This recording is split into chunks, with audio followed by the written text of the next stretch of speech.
Ярилцлагынхаа эхлэхийнхаа өмнө би танд энэ номыг харуулах гэдэг байхгүй юу?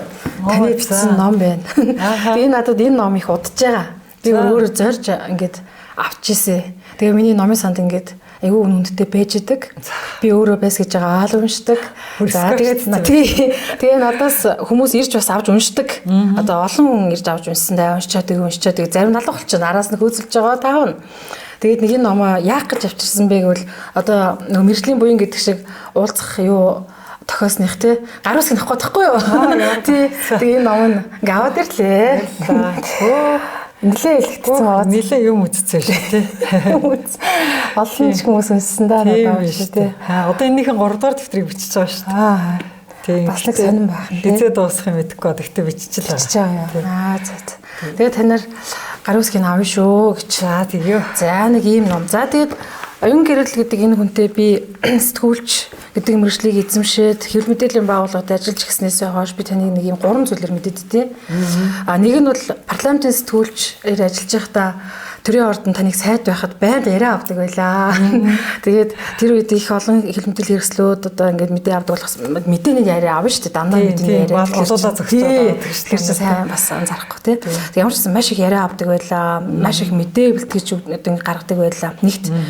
За хоёрт гэвэл Америкийн нэгдсэн улс руу сэтгүүлчдийг элбэгдэр жирэмхийлэгч одоо манай элбэгдэр жирэмхийлэгч нь бол сэтгүүлчдийг дэмждэг хүн байсан. Тэгээд сэтгүүлчдийг авч яваад одоо тэнд нөгөө стандарт мэргэжлийг дэвшлүүлэх ёстой гэдэг хүрээнд нэг юм ингээд үе группээр нь авч явахад би яваад тэгээд тэнд Вашингтонд байж хахад нөгөө таны яг тэр үед нөгөө сайд таарад та сайд байсан. Тэгээд тэр үеийн сэтгүүлчдээс нөгөө үлдээсэн байхгүй юу та. Нью-Йорк руу авч яваагүй. Нью-Йорк руу явах би одоо маш их хүсэл эрмэлзэлтэй байсан боловч нөгөө зарим хэвлийн тэнд үлдээгээд заримыг нь аваа явчихсан. Та нөгөө Батарыг босоод тэгээ явсан.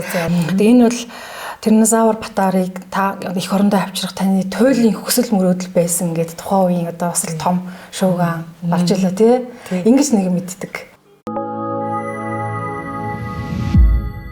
Ус төрж, зохиолч, за нөгөө талдаа хүний эрхийн төлөө зүтгэлтэн гэдэг энэ цол хүндэтгэл таныг бас дагж явдаг. Тэгээ энэ тодтоллын хүрээнд би таныг өнөөдөр миний одоо энэ подкастын урилгыг хүлээж авч хаврын сайхан өдрүүдэд ярилцахаар болсон. Баяртай байна. Баярлалаа. За тэгвэл олон таарлцсан үнтэйгээ те тогтоо уулзах боломж өнөөдөр олдож байгаа юм шүү дээ. За тэгээ намайг подкастт тавьсанд баярлалаа. Энэ хаврын сонин сайхан саяхан бас гадагшаа яваад ирэх шиг болсон тийм ээ. Ер нь одоо манай чинь нэг сонин гэсэн нэртэй шүү дээ. Тэгэхээр ер нь сонин сайхан, шинэ сонин сайхан мэдээ. Яг одоо бол миний хамгийн сонирхолтой хийж байгаа зүйл бол жорлон байна.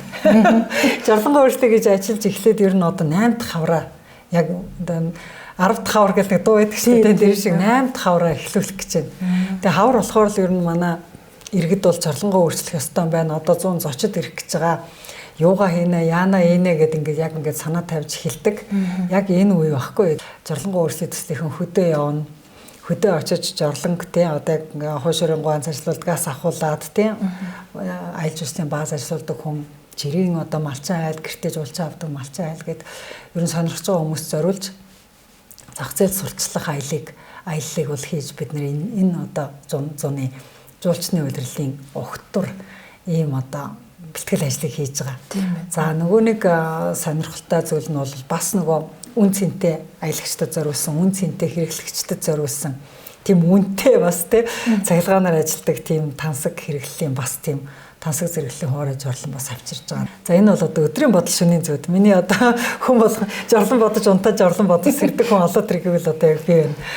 За хоёр дахь одоо хаврын сонин гэх юм бол юу байна л да. Сая гадагшаа явчихад ирсэн. За тэгээд тэнд яалтчгүй чи сая ярьсан шиг тий Тирнозавр Батарыг яаж авчирсан? Тий Батарыг монголчууд яаж авсан? Энэ туршлагаа ярьж өгөөч. Манайх бас соёлынхаа үеийг авмаар байна гэсэн ийм одоо маш олон улс орнуудаас надад урлаг ирдэг. Тэгээд энэ жил намайг уулна одоо зааны ясан эрг гэдэг улс урьсан баггүй юу? Гэвч би тэр улс руу явах гэхээр яг миний нэг жорлонгийн идэвхтэй ажлын сезоноор Африкт өргөтчихэд байсан. Яг Тий Батарыг Америк талаас нэхэмжилж авч гисэн прокурортойгоо хамт хичээл заасан. Айгүй сони юм байлээ. Нэг талаас би Монголоос ийм ажил хийсэн гэж яриад нөгөө Америк прокурор маань Америк талаас бид нар ийм ажил хийсэн гэдэг. Бид хоёрын ингээд нэг тал нь Монгол, нэг тал нь Америк талаас яг ингээ хоёулаа адилхан хуулийн талын хоёулаа адилхан ингээд энэ нэг хэрэгтэр хоёр улсын хоёр одоо хуулийн байгууллагад ингээ хандаад ингээд явсан. Батарын аялал бол нэлээд хийгдлээ сая энэ хавар. Би ер нь одоо Батарыг авчирснаас хойш 13 жил болж штэ. Бараг монголчууд мартчихад байгаа тийм. Нөгөө Батар гэдэг нь чи байж л байдаг, үлэг гөрөл гэдэг юм ирж л байдаг гэдэг хүмүүсээс тоохоо хэлсэн чинь. Хэдээ бол Африкийн орнууд бол одоо яг соёлын үеийг Монголоос соёлын үеийг авчирсан туршлагыг Монголоос судлах яг эд сонирхолтой дээрээ байна да. Тийм байна. Туршлага судлах тий. Өөр та нөгөө хашаанд болсон явдал гэдэг. Энэ жил хийсэн нэг сонирхолтой ажил бол одоо манай багийн ахлагч Дашнам гэдэг залуу байгаа. Тэгэхээр Дашнам бит хоёр нийлээд одоо өнгөрсөн 7 жилд би чамд үзүүлээ. За тийм. Энэ аахгүй. Би жорлонгоо өөрчлөгээд номыг бичиж байхад бол ерөнхийдөө бол нэг 20-од жорлонгийн туршлага бичихтэй. Ихэнх нь гадаад жорлонгийн тухай бичижсэн. Монголд хийгдсэн юм айгүй бага. Тийм учраас нөгөө гой жорлонгийн туршлагуудыг бичихтэй дандаа гадаадын жишээ бичижсэн. За энэ номын нэг гайхалтай нь ерөөсөө энэ дотор гадаадын жишээ бараг байхгүй. Ерөөсөө гадаадын бараа бүтээгдэхүүн бол байгаа. Гэхдээ яг хийсэн ажлыг одоо бичиж байгаа учраас ингээд айлуудын туршлагыг бичиж байгаа учраас энэ дандаа Монгол маш үр дүнтэй гэж харах байдаг. Энэ жорлонгоо өөрчлөлт төсөл одоо 8 жил гэж шүү дээ. За энд нь би хариулаад ингээд явуулахаар би ингээд олон улсын шагнал энэ авч тий. Саяхан би нэг шагнал авсан л да. Нөгөө Азийн одоо нөлөөлөгч баатар гэдэг тий. Impact hero гэж байгаа. Тэр нь одоо бусдад нөлөөлөгч баатар гэсэн үг байхгүй. 2024 онд шагналаа авч чадахгүй. Уучлаарай би өөрөө бас улс төрд орж байна. Тэгээ миний дансаар гадаадаас мөнгө бити явуулаач гэд ингээд аваагүй. Тийм учраас 2025 онд миний шагнал ирж байгаа. Тэгээ одоо яг энэ хашаанд бас яриа номын санхүүжилт дээр нь өшөө нөгөө юу хашаанда бид нар ингээд яг жорлонгоо өөрчлөлт маань зориулсан шин төв барих тийм санхүүжилтүүд дээр туслана гэд ингээд нөгөө миний шагналын мөнгөтөн дээр туслах байдлаар одоо жорлонгоо өөрчлөлт төсөлт маань нэмэр болох гэж байгаа. Гэхдээ яг одоо та юугаараа баатар юм бэ? Та яг яасан, юу өөрчилсөн гэдэг ингээ асуухаар яг үндэ бол манай төсөл яг одоо ингээд өнгөрсөн хугацаанд яг 1000 жорлон өөрчилсөн байгаа. Бид жорлон гэж ярьж байгаа учраас бидний нөлөөгөөр жорлонгийн тухай сурчлагаа маш их идэвхжсэн. Жорлонг сайжруулдаг компаниудын тоон нэмэгдсэн. Тэгэхээр жорлон гэдэг зүйлээс сэжиглэх арилгах, бааз шээснээсээ сэжиглэх арилгах гэдэг бол асар том оюуны хувьсгал байгаа байхгүй. Оюуны ингээд том өөрчлөлт. Тэгээд тэрийг манай төсөл хийсэн байхгүй. Таны залуу нас, эдэр нас тий одоо ингээд бүх цаг үе чинь дандаа ус төртэй холбоотой байсан. Тэгээд таны хажууд чинь би одоо нэг том ус төр ярих нь бас жоохон тийм гэдэг одоо ярихгүй гэдэг. Яг парламентын сэтгүүлчээр нэг хэдэн жил ажиллаж исэн болохоор нэг хугас мэднэ. Нөгөө талдаа яалтчгүй асуух юмуд байгаа учраас ус төрлөө ингэж орох гэдэг нь л да. Танд өнөөдрийн байдлаар энэ 126, 76 гэдэг тоо энэ хүмүүс энэ дээр гараад энэ парламентэр нь ямар байна гэж та яг өнөөдрийн байдлаар бодож байгаа вэ? 126-аас илүү эдгээр чинь анх оруулж ирэхдээ 152 гэж оруулж ирсэн шүү дээ. 152 гээд өргөн барьсан байхад нь би ч одоо лайв хийгээл баг өдөр болгон лайв хийгээл энийг эсэргүүцэл. Тэгэл улсын хурлын гишүүдийг сонгогчтойгоо уулзах гээд очиход нөгөөдөөс нь загнаараа энэ чинь татвар нэмэгдэнэ гэсэн үг, энэ чинь зардал нэмэгдэнэ гэсэн үг. Энэ гишүүдийн тоогоор одоо өрөө сав нэмэгдэн те, цайлан хөлс нэмэгдэн, туслах нэмэгдэн, зөвлөх нэмэгдэн. Наа чи зүгээр л мөнгөний гарч шүүгээл. Би ч бахалтай байсан шүү дээ. Тэгээ тэрний хүчинд ч юм уу бас чи ч гэсэн бас зөндөө шүүгүүлсэн байна. Талд ингэ шүүгүүлсний хүчинд иргэд ч гэсэн ерөн гişүүдээ загнасан шүү дээ. Хоёр дахин нэмж яах гээд байгаа юм бэ гэд. Энд бүр хоёр дум нугалж нэмэх гэж оруулж ирлээ.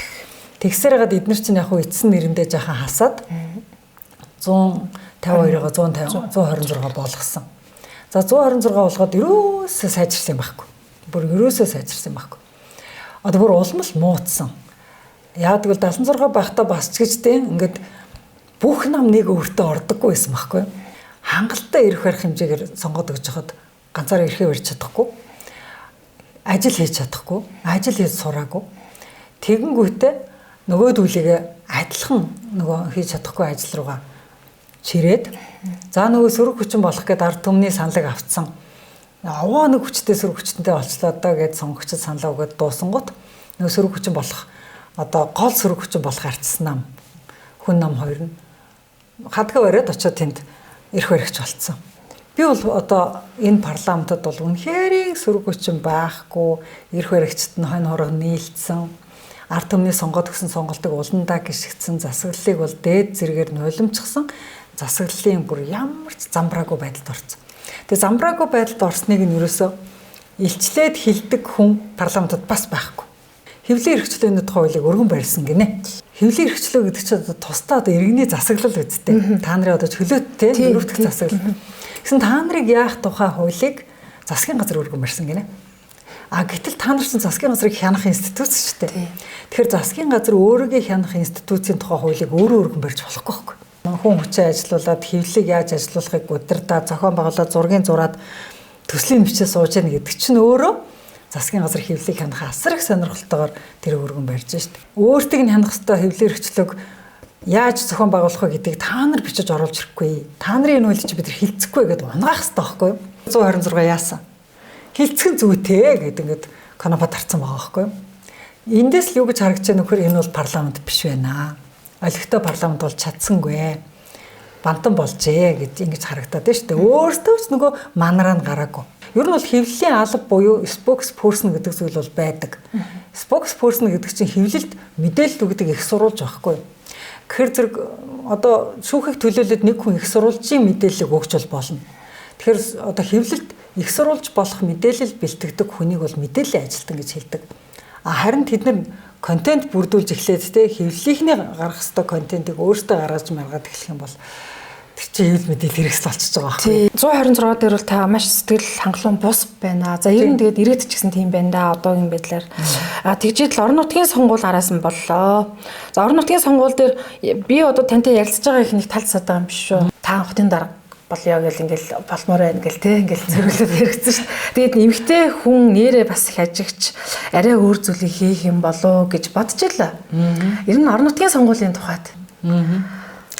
За орон нутгийн сонгуул дээр иргэдийн оролцооны нэгдэл намаасаа дэвшээд тэгээд анхны суудлыг авлаа. Тэгсэн тийм хаан улс дүүрэг дээр хэрвээ нийслэлд нь гараад нийслэл дотор ороод бэжсэн бол өнөөдөр Нямбаатрыг би түүц хизээч Нямбаатраар түүц хураалахгүй л байхгүй.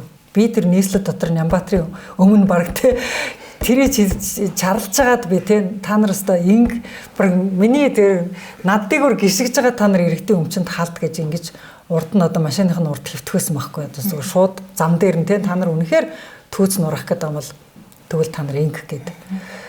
Тэгэхээр нийслэл дотор штэ нэг ч хүн Нямбаатрыг эсэргүүцэхгүй энэ шийдвэрийг ингээд мэдлэг гүйцэтгээгээд биелүүлж байгаа нь айгүй аимшигтай байгаа байхгүй.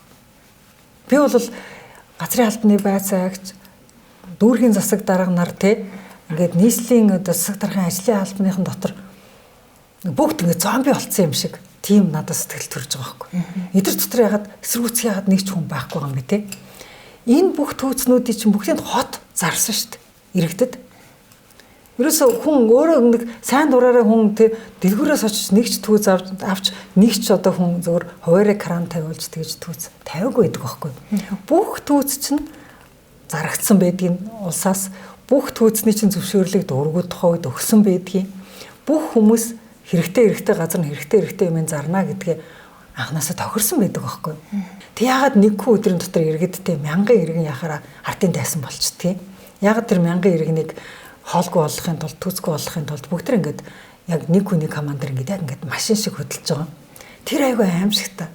Хүнлэг хүн, аратналаг хүн хоёр аль нэгийг нь одоо ингээд сонголт өрсөлдөж яхад иргэд бол аль илүү мөнгө өгсөн, аль илүү яхаас ч буцахгүй, аль илүү үлэнгийн сонгоолох юм бол өөртөө идэвхжил хийх юм байна. Амьдралаа идэвхжүүлээд идэх юм байна, цагаа идэвхжүүлээд идэх юм байна, мөнгөө идэвхжүүлээд идэх юм байна, эрх мэдлээ идэвхжүүлээд идэх юм байна, эрх чөлөөгөө идэвхжүүлээд идэх юм байна. Ингээ идээд идэх юм байна. Одоо тэгээ хот руу нэгэд орсны хоёлаа за нөгөө хот дээр чинь одоо олон дарга солигдож байна да тий. Одоо мэдхгүй бараг тоог нь алдмаар ингээл за стол хүүсээр ярих юм л мэгтэй хүн байгаагүй юм да тий. Тэгэл дандаа хэрэгтэй дарга нар байсан. Тэгээд ингээд дарганууд одоо Нямбатар гэдэг хүн төрж чинь те. Ер нь танд үе үеийн дарганууд өстой хамгийн сонин гэмэр дарга байдаг хотын. Бүр үнэхээр сонин гэмэр. 6 настай хүүхдийн сургууль сурах эрхийг булаацсан үеийн дарга нар чөтгөр алгад гэл би баг тэгж л хараж байгаа байхгүй. Тэгэхээр зэрэг тэр Улаанбаатар хотын юм бэ штэ тий 1900 одоо 92 оны үндсэн хууль батлагдсанаас хойш энэ хотод тий газрыг зарж эхэлсэн анхны даргаас эхлээд өнөөдрийн дарга нарыг хүртэл газар зараагүй нэг ч дарга байхгүй. Тэгээ газрын төлөө одоо энэ түүцэж хурааж байгаа штэ яг үнэндээ. Бас л нэг гэр хорооллын хашаанууд руу газрын төлөө л дайрч байгаа штэ. Нэг их том бүтээн байгуулалт хийхдээ биш. Ерөөсөө л яаж иргэдийг газраас нь хөөх үү? Яаж иргэдийг газаргүй байлгах вэ? Яаж ингэж нийтийн эзэмшлийн талбайг өөр хүмүүст ингэж авч хөө? Дандаа тийм ажлыг хотын дарга нар хийгээд байгаа байхгүй. Ер нь аливаа нэг хотын төлөвлөгөө чинь conservation and development гэж нэг юм хоёр үг зэрэг явдаг байхгүй юу? Conservation гэдэг нь хадгалж үлдэх, development гэдэг нь хөгжүүлэх гэж болдог байхгүй юу? Тэгэхээр зэрэг хадгалж үлдэх ба хөгжүүлэх газрын төлөвлөгөө гэж гарах хэрэгтэй байхгүй юу? А манад яадаг дахин төлөвлөх газар гэж байгаа байхгүй. Тэр нь одоо яаж яах вэ гэхээр урд байсан. Та нарыг урд байгаа юм ерөөс хадгалахгүй зүгээр нураагаал явна. Дээр нь бид нар дахин төлөвлөх гээд байна гэдэг ийм концепцийн үед амар харгас юм авч байгаа байхгүй. Тэгэхээр хэрвээ одоо тий над чиг эмэгтэй хүн би жишээлбэл нийслэлд орсон байсан бол уучлаарай хадгалах юм эхлээд хадгалъя. Голын эргээ хадгалъя, замаа хадгалъя, энэ орон зайг хадгалъя. Тэгж жагаад үлдсэн зайн дээр хөгжил мөгжлөө ярина шүү гэх байхгүй. Одоо бүх та нар ингээ гой хөгжсөн орнуудын ингээ газрыг хараад та нар хатаархдаг шүү дээ. Ямар гой цэцэг саадтай яаж ингэж хөлөвлөлдөг. Тэд нар чинь хөгжил гэж дан дээл ярьдаггүй байхгүй. Ихэнх орнууд ерөөсөө хөгжил ба хадгалах. Дандаа тий conservation and development тэр байхаа хөгжил гэдэг үгнийх нь урдталд хадгалах гэдэг үг нь явдаг байхгүй. Хадгалах ба хөгжил гэж явдаг.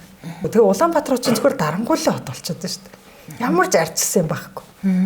Ардчилсан гэсэн нэг ил тийм нэртэй болж хүмүүнлэг ардчилсан юм байхгүй. Ерөөс энэ Нямбатараас ардчлалын тухай бүр ойлголтгүй юм байна шүү дээ. Гэхдээ ардчлалын тухай ойлголтгүй хүн эрх чөлөөтэй нийгмийн одоо нийслэл хотыг удирдахаараа ийм л болгот юм байна. Тэгээд нэг л дөвчгөнсөн хүн одоо тэр олон хүмүүсийг түүцгүй болгочоод тэгээ өнөөдөр ингээд бид орчин үеийн хот ярина алийн болгон ийм заваарсан хадгалтын горим нь алдагдсан одоо ингээд тэр шошго одоо нэг бичэн заржилаа гэж одоо нэг жигнэмгтэй тэр түүцэнд тэгэхээр тэрэн дээрх он сарн дуусаагүй ч гэсэн энэ бол хадгалтын горим маш буруу нөхцөлд хадгалдаг ийм заваа юм ил ажиллахгүй гэдэг ингээд хөөгд байдаг. Гэтэл тэнд чинь зөндөө олон хүмүүс тэрүүгээр амьдарч байгаа хөрөгч зөндөл байдаг шүү дээ.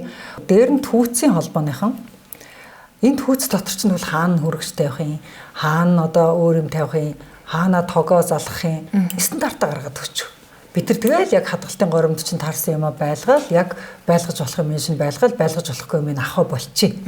Та нар зүгээр л стандартаа гаргаад өгчих гээд яг 8 жил нэгж байгаа юм билээ шүү дээ хотоос.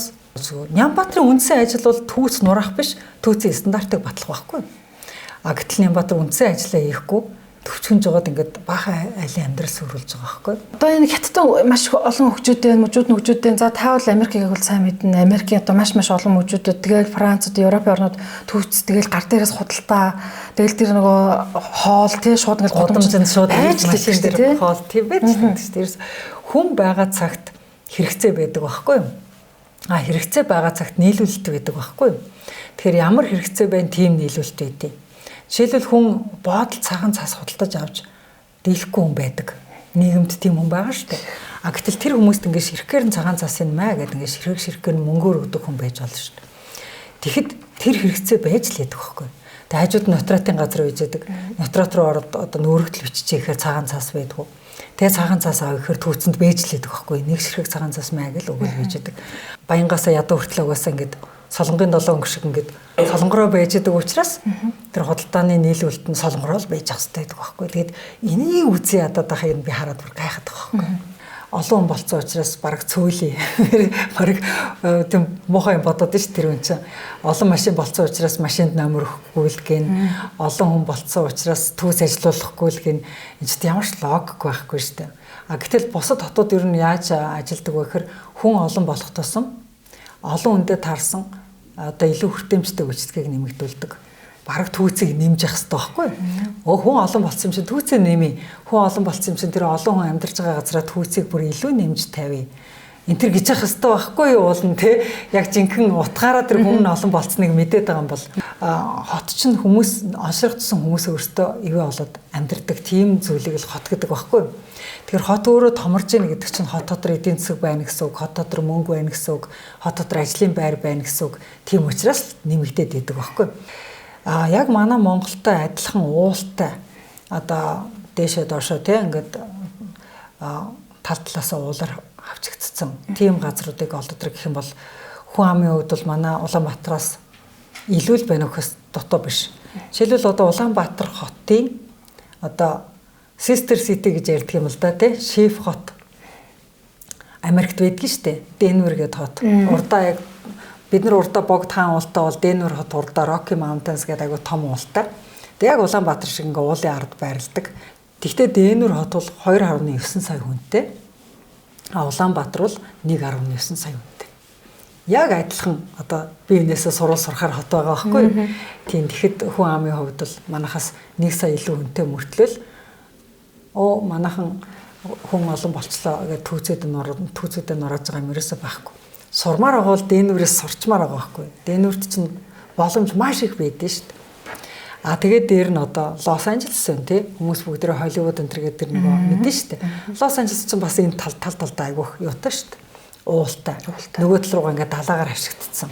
Нөгөө талаасаа уулаар хашигдсан. Яг л манай Улаанбаатар руу байхгүй. Тэгэхэд Лос Анжелес чинь 3.8 сая хүн. Зөвхөн Лос Анжелес та. Тэр их олон хүнийг агуулж байгаа мөртлөө тэнд чинь болоо л хаахгүй. Иргэдийнхээ амьдралыг илүү тайван болгох үүрэгтэй хүн байж ич өөрөө гарч ирж өдөр болгон иргэдийнхээ амьдралыг бужигнуулдаг. Өдөр болгон өөрөө гарч ирж иргэдийнхээ амьдралыг улам хүндрүүлдэг. Тэр нь юу гэсэн үг юм бэ гэхээр хотон маань хүнээ багтаахаа болсондоо биш. Харин Нямбаатрын толгойд хотын асуудал багтахгүй тийм өрөвдөлтэй байдалд байна гэж харагдаад байна. Нямбаатрын толгой жижигтэй байгаа байхгүй тэр олон асуудалд. Энэ амьдралыг яаж зохион байгуулах, амьдралыг яаж зохицуулах вэ? Замыг яаж бий болгох вэ? Бид нар яаж зохицох вэ? Бид нар яаж хотоо ингээд олон хүний оролцоотой ингээд зохицуулах вэ? Гэт ингээд дандаа нийгмийн харилцаа тэгэл ярьдаг ганц юм тендер. Гэхдээ тендер гэдэг юм чинь мөнгөөр зарлаа шүү дээ. Тэр мөнгө нь хаана байгаа? Тэр мөнгөний авахын тулд хотынхаа татварыг тэр нөхөр 2 дахин нуглаа хийсэн шүү дээ. Би нэр хамгийн муу даргаар нэрлээ. Би нэр хотын дарга нар дотроос хамгийн сайныг нэрлж чадахгүй байсан шүү дээ. Сонин тийм нэрлж чадахгүйсэн. Одоо хамгийн муугийн нэрлэвэл би Нямбаатрыг л нэрлэнэ. Яг бол тэр дарга гарч ирээд шууд хотын татварыг 2 дахин нэмж байгаа байхгүй. Гэхдээ татвар 2 дахин нэмүүлсэн хүмүүс ч үдээд өстой бүр тэр татварыг нэмсэн хүнийг л ер нь үздэггүй шүү дээ. Энд тийм хотод очиод ер нь манай татварыг тэр дарга нэмсэн гэдэг тэр татвар нэмсэн үнэ бүр үздэггүй байхгүй. Тэгээд тэрүүгээр нь үнэлэх юм бол хотын хамгийн муу дарга Нямбаатар. Хамгийн өндөр торгол Нямбаатрын үед, хамгийн их бизнес Нямбаатрын үед нурж байгаа, хамгийн өндөр татвар Нямбаатрын үед байна. Хамгийн олон хүний амьдралыг боож байгаа хүн Нямбаатар. Тэм учраас энэ хүний толгойд үнэхээр хотын асуудал багтахгүй байгаа юм байна. Тэрнээс хотын иргэд хоттой багтахгүй байгаа юм ерөөсөө байхгүй. Тэгэхээр надад хамгийн сонин ингээд зүгээр ингээд энгийн иргэнийхээ хувьд ингээд гайхаад байгаа нь тэр байхгүй юу?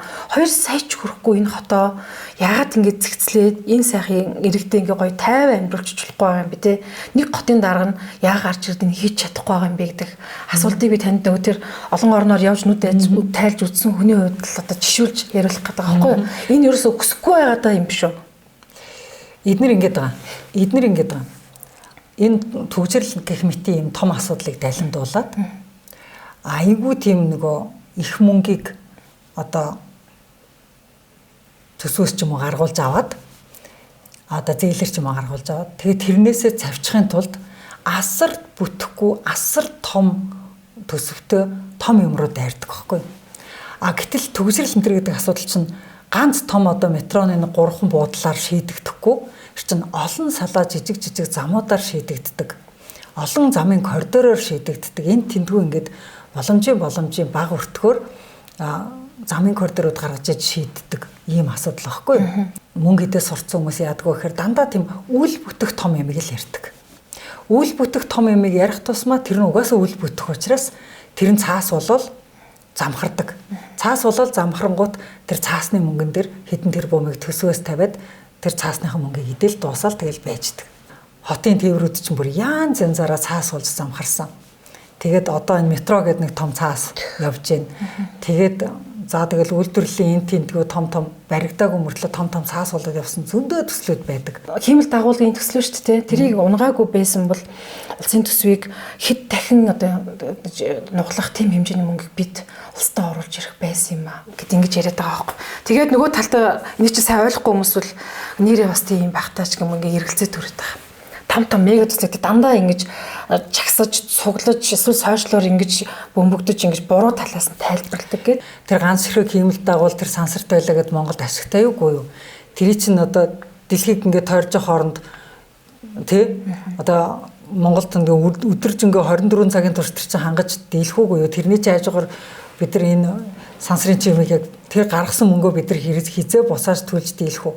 Эний чинь ингээ санхүүгийн талаас нь зарим нь яриад, технологийн талаас нь зарим нь яриад тий. За энэ ер нь ашигтай байна гэсэн юмыг батлахыг л бол мега гэдгийг. А эднэрийн мега ямар болчиход байгаа гэхээр ерөөсөө иргэдтэй ярихгүй. Гинт гаргаж ирдэг. Тэгэл энэ том мега төслөө чинь дандаа яралтай гормоор ус.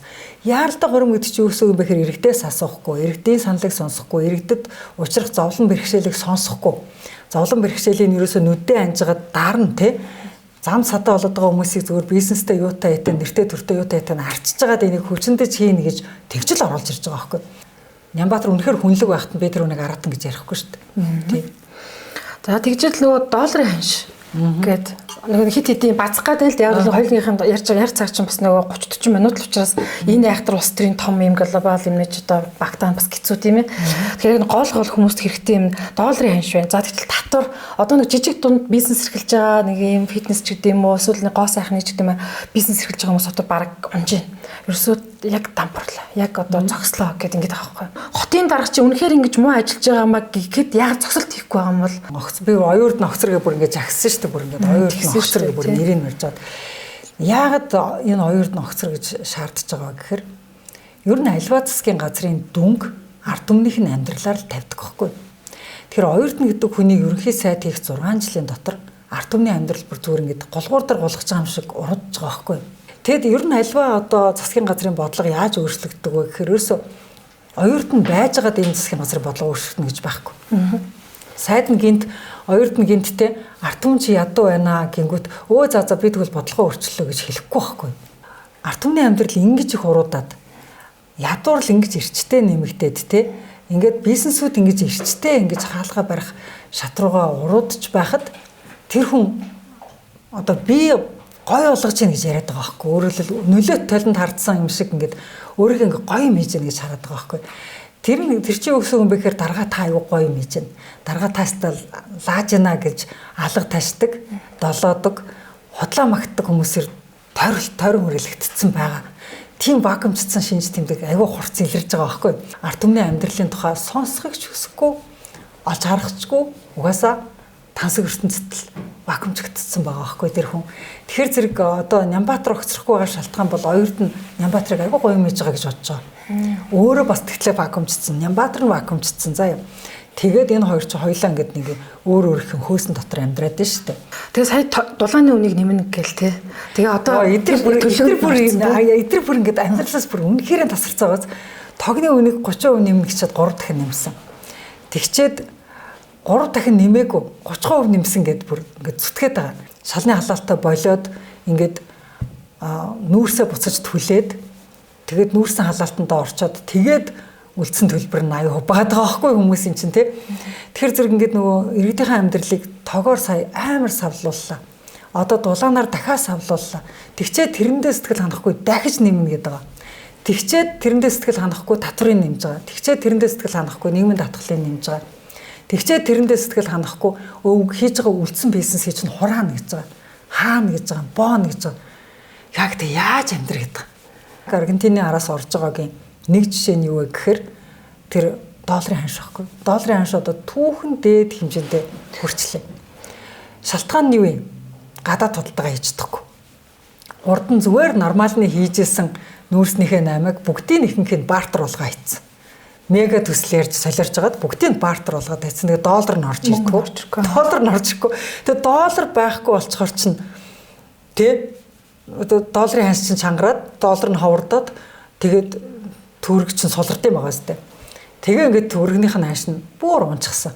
Тэгээ доллараар зээл авсан, доллараар гадагшаа 8 хийдэг хүмүүс нь одоо тэрнийхэн одоо тий хоморгонд нь бүгд тал дампуурахад бэлэн ийм байдалтай байгаа байхгүй. Энэ бүхэн юунаас холбоотой вэ гэхээр яг дандаа PR хийж солиорсных л байгаад байгаа. Яагаад тэр нь гайтай PR байдаг вэ гэхээр хитрхийх PR хийж хитрхийх өөрийгөө магтах тусмаа амьдралаас тасардаг. Нэгдүгээрт амьдрал ямар болж байгааг юус хардггүй. Тэр гоё нэвтрүүлгээ үзэл тэрэндээ баясаад байдаг. Хоёрт нь болохоор яадгүй гэхээр нөгөө гоё PR улам сүртэй болохын тулд улам биелшгүй том мега төслүүдийг амладаг. Том мега юм амлах тусмаа их үр тавьдаг. Их үр тавих тусмаа төлж дийлэхгүй. Төлж дийлэхгүй болох тусмаа ирээдүйд эндээс чинь төлчнө гэд бартардаад байгаа байхгүй. Тэгээд өөрснийхөө уурхагнуудыг өгөөл, нүүрснүүдээ өгөөл, за юмнуудаа ингээд өнгөө амар бага мөнгөөр ингээд бартардаад байгаа байхгүй. Тэгэл доллар ч хомсдчихж байгаа байхгүй. Тэгээ хоёрд нэг огцруулгээд одоо тэр гар үсэг зурж байгаа л одоо самбогийн бичгэн дээр 2-3 гишүүн зурцсан байж байгаа. Тэгэхээр үлдсэн 123 гишүүн бол иргэдийн амьдралын тухай үнэхээр бодохгүй байгаа байхгүй юу? Иргэд айгүй хөцсөнгөө байгаа юм шиг санагддаг тийм. Гэхдээ иргэд бол хэрээрээ л тэмцээд байгаа шүү дээ. Хэрээрээ тэмцээд сошиал дээр зураал, хэрээрээ гарч жагсаал тэгэл байгаа шүү дээ. Одоо ганцхан иргэдийнхээ нисэргүүцээд байгааг их хурлын гишүүд сонсомоор байна. Тантай одоо оюун эрдэнэ ерхий сайд ч гэдэг юм уу, өөр одоо тиймд байгаа нөлөө бүх хүмүүсээс танаа намтай ч гэдэг юм уу, тантай тохиролцъё гэдэг юм санал ирсэн байгаа юу сонгуулиас хойш? Үгүй. Бид нар угаасаа тийм тохиролцоод орохгүй шүү дээ. Тухайн үед одоо их хуралдчил байсан, сайд чиглэл байсан улс төрд одоо маш олон жил байжхаад энэ хүн одоо амар жимэр амьдраасай тий энэ улс төрөөс яваасай, яасан явдггүй юм бэ гэж нөгөө талаас ийм хүмүүс байна. Тэгэхээр энэ дээр та хизээ явах вэ? Ер нь явах уу? Хүүшээ эдгээр хэрвээ ард түмнийг зовоохгүй бол улс төрөөс явах хүн зөндөө байгаа. Тий эдгээр ард түмнийг зовоогоод байгаа учраас би ч зовсон хүмүүсийг хараад тий та нар зовол гэд хайж чадахгүй шүү дээ яг үнэндээ. Одоо би үлдсэн улс төрийн амьдралыг дандаа залуучуудад зориулна. Надаас залуучууд сураг. Би залуучуудыг удирдаад залуучуудын таарс намыг байгуулж өгöd ингээд яг иргэдийн оролцоотой ардчилсан эрхчлөөтэй улсад улс төрч хүн тий яг сонгодог утгаараа ардчилсан сонгодог утгаараа улс төр хийгээвэл яаж хийх юм бэ? Тэр дүрм журмыг бичлцээ. Тэр одоо институцийг босголцъя гэд одоо ингээд иргэдийн оролцооны нэгдэл нам байгуул явж байгаа шүү дээ. Тэгэхээр манай нам дотроос намайг улс төрөөс гараа гэвэл би гарах болохоос биш тэр ардын намынхын энэ намайг улс төрөөс гар гэхээр би гарчдаг юм биш. Тэр ардын намынхан хүмүүсийг улс төрөөс хөмөрөө бол намынхан гişүүдийг л нам дотроо хөөх хэрэгтэй. Та өмнө байсан одоо энэ цэнхэр өнгөтэй нам тий энэ намынхын талаар яг өнөөдрийн бодлоор хүсэл бодол ямар байгаа вэ? Ялангуяа нэг дарга дээр фокуслаад айгүйх тийм сэтгэл дундуур байгаад байгаа. Ардчилсан намд байгаа алдаануудын талаар би намуудын 95 алдаа гэдэг номондоо нэлээд бичсэн. Ер нь бол ардчилсан намын дотор асар их асуудал байгаа. Тэгээ тэр асуудлаа ерөөсөө яриад өнгөрөх бол айгүй хангалтгүй. Яг тэгвэл энэ нам засрахгүй бол одоо гажуудл бол улмал цаашаа гүнзгийрнэ. Тийм учраас энэ намыг засъя тий энэ намыг нэг буцаад нэг ардчилсан төрхөнд нь оруулъя гэвэл алдаануудаа системтэйгээр нэгээр нь одоо авч хэлцэж засах хэрэгтэй байхгүй. Засалцаад, удирдаад ингээд намынхан дараа нь болоод бүр засаад үгүй гэж хүртэл бэлтжижсэн бүх юм бэлтжижсэн дүрм, бэлтжижсэн ап, бэлтжижсэн тэр цахимтын шударгаар явагддаг тэр нөгөө процедур бүх юм аваад би эрэгтэй оролцооны нэгдэл намайг байгуулсан. Би ган төмөрийг хилээд байгаа, дорж хандыг хилээд байгаа. Энэ хоёр зүгээр л сонгогчдоос урвчлаа штэ гэж хилээд байгаа штэ. Тий. Иргэд явуулсан байхгүй юу? Сонгоогүй. Гэтэл ингээд албан тушаал өгөөд ингээл тэр нь шууд томлол явуул та. Тэгвэл өнөөдөр сонгуул гэж ирнэ ямар байх хэрэгтэй, иргэд тэр нь ямар үүрэгтэй байсан гэдэг ийм том асуулт гарч ирчихэд энэ дээр тавзал бодлоо илэрхийлж байна. Хүнийг уулын чаддаг юмд нь ашиглаж болно төр. Үнэхээр чаддаг юмд нь. Гэтэл чадахгүй зүйлд нь дээр нь тухайн орныхон хэлийг сураагүй, тухайн орныхон соёлыг судлаагүй, тухайн оронд байгаа Монгол иргэдтэй хүлээн зөвшөөрөгддөггүй. Тийм тамилгаа хийхэр чинь иргэдрүүгөө нулимчаад байгаа байхгүй юу? Иргэдрүүгөө нулимчаад байгаа. Жишээлбэл одоо Унгар гэж бодъё л доо. Унгар улс руу одоо элчин сайд явуулах болоход яг унгар хэл мэддэг, Унгарын соёлыг судалсан. Тийм хүн байх юм бол сонгуул ялагдсан байсан ч явж болно л доо. Гэтэл тийхгүй байгаа байхгүй. Тэгээ хүмүүс тийхгүй байгааг нь мэдээд хүмүүс бухимдаад байгаа байхгүй. Тэгэл англиар ярьж чадахгүй нэг Америк явуулж байгаа ч тий. Тэр ч тэгэл одоо тухайн орноо хэлдэг яриад байгаа юм уу? ард түмнээ доромжлоод байгаа юм уу? Дипломат ёсоо олондоо хийгээд байгаа юм уу? Тэр чинь тэгэл мухад харагдаж байгаа байхгүй да. Тийм. Женко буюу Батулга гэдэг хүнийг одоо ингээл янз янзаар хэлээл өөрийгөө зөвтгсөн нэвтрүүлгүүд л хийж цацж जैन тий. Нөгөө талаас нь бас ингээл байна. Энийг та харж л байгаа. Нөгөө талдаа элбэг дөрж гэдэг хүнийг л одоо манай монголчууд ерөөсөө үзэж чадхаа байсан тий. Гэтэл тухайн үед би санаж байхад Их Баяр гэдэг ерөнхийлөгч ингээд солиод тэгээд элбэг дөрж гэдэг ерөнхийлөгчийг болж хахад үнэхээр их баяртай байсан байхгүй монголчууд. Айгүй их баярлж хүлээж авч ирсэн. Тэгсэн чинь одоо болохоор тэр хүнийг ерөөсөө үзэж чадах байж байгаа. Ер нь энэ хоёр хүн дээр та фокуслаад өөр хөслөдлийг нэг товчхон хэлж өгч болох уу? Ерөнхийдөө бол тэгэл тэр бүжгэндэг шуугаануудын л нэг. Та ер нь энэ 25 онд энэ ус төрчтэй ер нь хэрхэн одоо үзэж тарж өсөж наалдна гэдэг чинь тий хар үгээр ер нь тийм бодлууд байна. Та ялангуяа танаа нам би бол юу вэ штэ. Одоо би бол өсөрч наалддаг хүн мөн. Одоо үзэж тардаг хүн мөн. Гэхдээ би хинтээ үзэж тардаг вэ гэдгийг та нарын анзаарчих. Би яг ирэх барьж байгаа хүнтэй л үзэж тардсан штэ. Яагаад би ирэх барьж байгаа хүнийг ингэж одоо тий одоо хотож нохоо хийдэг вэ гэхээр ирэх барьж байгаа тамга барьж байгаа гар үсэх сурж байгаа хүн бидний эрхэнд өнөөдөр халтагч байхгүй юу? Чи түрүү асуулаа би элбэг доржийн эсрэг би яг элбэг доржийг хонгол байгуулж байгаа үед нь би эсрэг нь манжсэн. Булган дээр би л очиж ирсэн. Булган дээр би л очиж булганыг ингэчээд дэшүү тэгчээд дэшүү гэдэг суулт молд хийж суужгаад дэнзэнг өөхгээл байж хахад нь би л очиж алтан уйгийг хонглоорч ирээд дэнзэнг тэнд амнан танд цаана багт нь би л очиж ирэхжсэн. Тэгэхээр зэрэг элбэг дорж гэдэг хүнийг яг ерөнхийлөгч байгаад яг ингээд нөгөө нэг өнөөдрийн энэ ой эрдэн шиг ингэж таахалцж явах үед нь тухайн үед нь би улсын хурлын гишүүн багтаа эсэргүүцэж энэ ажлуудыг чи хийдэг байсан. Батулгыг ерөнхийлөгч болчоод цаазын ялыг сэргэнэ гэхэд нь би л эсэргүүцэжсэн. Цаазын ялаастаа сэргээлэхгүй шүү гэл монголчууд дахиад ингээл хилмигдүүлэлт рүүгээ орно шүү. Одоо хэрвээ цаазын ялыг сэргээх юм бол дахиад 37 он болно шүү гэл би Батулгыг өөр дэмжиж гаргаж өгчөөл яг тэр ирэх барьж явах үед нь яг тэр тэ хаан ба заан багт нь энийг чи хийхгүй шүү гэл эсэргүүцэжсэн. Тэг хүмүүс болохоор намайг ерөөсөө л одоо юу гэдгийг ганц хоёрхон хүнийг одоо ингээ онлоод байна гэж боддог. Яг үнэндээ миний хувьд эсэргүүцэж үзээгүй ганцхан ерөнхийлөгч л байдیں۔ Би одоо энэ хүнийг л эсэргүүцэж үзээгүй гэж одоо үе ерөнхийлөгч нар дотроос би энэ хүнийг л эсэргүүцэж үзээгүй гэж хэлдэг надад ганцхан ерөнхийлөгч байдیں۔ Би очир отгойг ерөнхийлөгч байхад нь эсэргүүцэж үзээгүй. Яг л очир отгойг ерөнхийлөгч байх үед одоо Монголд болж исэн үйл явдал надад таалагдчихсан учраас би нэг ч юм эсрэг үүсэж байгаагүй. Бага ондгойг ерөнхийлөгч байхад нь одоо ерөнхийлөгчийн хамаа газрын дарга нь Баяр гэд сүүлд ерөнхий сайд болсон Санжин Баяр гэсэн. Тэр Баяр гэдэг хүн чинь бүх сэтгүүлчийг цагдаад өгдөг хүн байлаа шүү дээ. Тэгэхээр би тэр үед чинь Баяр бага ондгой, инк хоёргой энэ чинь жинхэнэ хаан байгаад заан байгаад хэвлэр хэрэгчлэг нухчин дарах гэж дөнгөж төрж байгаа хэвлэр хэрэгчлэг нухчин дарах гэж улаардаг байхад нь тэдний чинь би эсрэг жинхэнэ дуурдаг байлаа шүү дээ. Тэр үед сошиал медиа байгаагүй. Гэхдээ би ил дуурдаг байсан, ил жагсдаг байсан, ил олон улсын хэмжээнд би мэдээ хийж цацдаг байсан. Хөрс сүхтэр харин би яаж дуурсан болоо. Сүүлийн үед ер нь хөрс сүхтэр нэг харин дуурж үзээгүй юм байна. Хөрс сүх нөгөө юуг яасан ч би дуурсан юм байна. Одоо тэр юун дээр дуурсан юм ба шүү дээ. Одоо үндсэн хуулийг өөрчлөх гэж оролдоход нь үндэсний аюулгүй байдал юугаа хийж байгаа ингээл тий. Тэгэл тэр үндсэн хуулийг өөрчлөх гэж оролдоход нь би чи эсрэг явсараад унгаас юм биш. Тэгэхээр зэрэг тэн дээр бас дуурсан юм байна. Өнөөдрийн ерөнхий сайдл нөгөө хүнээс үгс сонсож чадахгүй эмзэглээл өөрийнх нь эсрэг ерөнхий дуурсан хүн дээр ингээд чичрээл те нэр хооч өгөөл байгаа болохоос ш. Яг ингээд оюун гэрэл гэдэг хүний улс төрд байсан 30 жилийн амьдралын намтрыг ингээд үсэх юм бол ерөнхийдөө бол би хүний эрх ардчлал тусгаар тогтнол те энэ юмныхаа мананд дуурайд байгаа байхгүй. Ямар үед ямар эрх маань зөрчигдөж байгаа юм бэ? Хуулиар биднэрт өгсөн ямар эрхийг бид нар эдэлж чадахгүй байгаа юм бэ гэдэг хоёр асуултыг л асуугаад сурчдаг байхгүй юу? Та энэ хоёр асуултыг асуугаад сурчвал та өөрөө л хүний эрхийн зүтгэлтэн болчихно. Өөрөө ирэхгүй.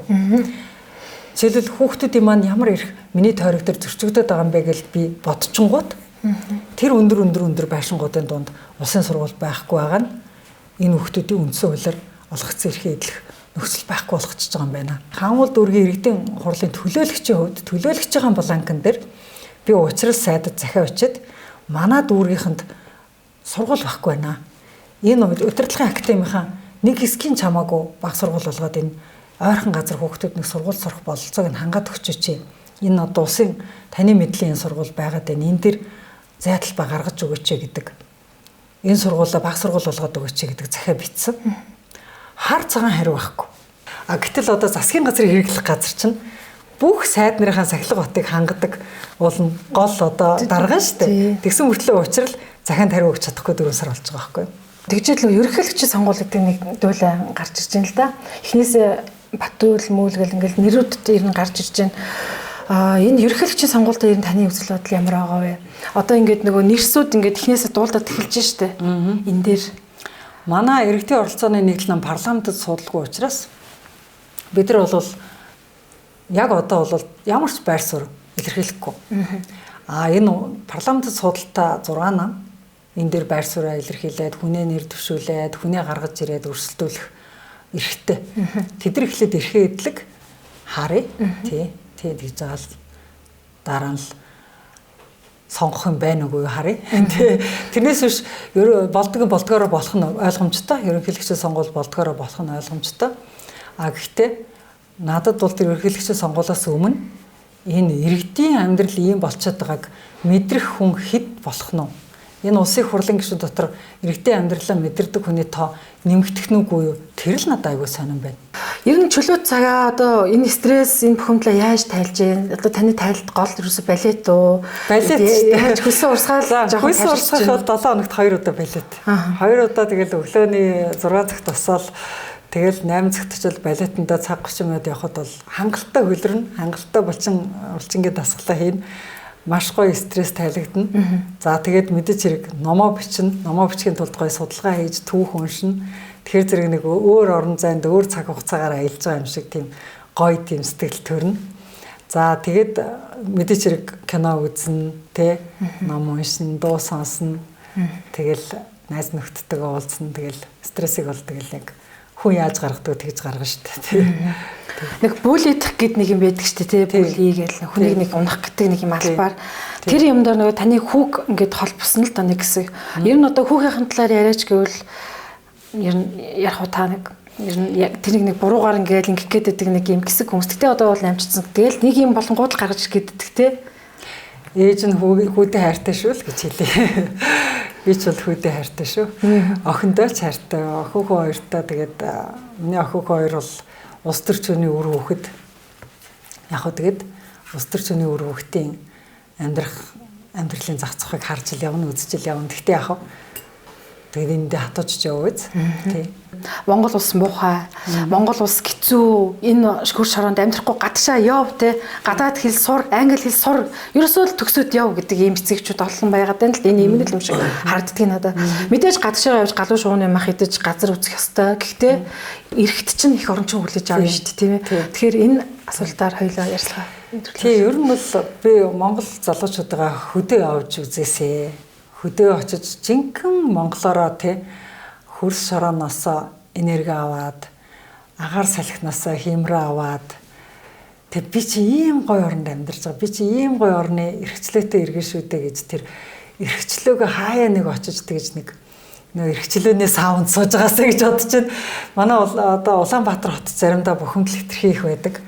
За тэгээ сошиал дээр хэтэрхий их бухимдал байдаг. Тийм учраас сошиал дээр хийх юма хийгээд хамгаалах эрхээ хамгаалтсан бол хаяа нэг амрахтаа зүгээр л хотоос гарч байгаа ч.